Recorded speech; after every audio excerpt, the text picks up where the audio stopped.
Hello guys, good morning. So for today's video ay gumawa kami ng asawa ko ng homemade shawarma. Kung mapapansin nyo guys, hindi bilog ang aming pita. Kami lang din kasi ang gumawa niyan. Mahirap ihulma ng pabilog kasi wala kaming rolling pin.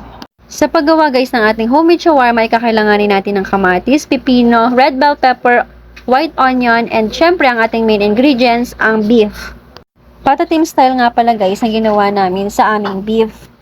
Gumamit din kami dito ng pressure cooker para talagang sobrang lambot ang ating baka. Kagandahan guys sa ating homemade shawarma ay pwede tayong maglagay kahit gaano kadami ang gusto natin. Garlic sauce talaga guys ang ginagamit dito sa shawarma.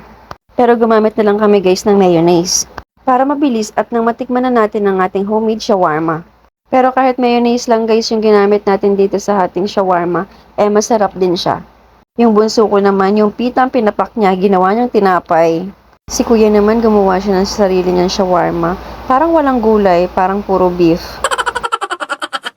Pero kapag gulay ang aming niluto, sasabihin niya, diet siya. Masarap din guys ang pagkakaluto natin sa ating beef. Perfect siya pang ulam at pang pulutan. Yan lang guys, thank you for watching. Thank you Lord sa lahat ng blessing.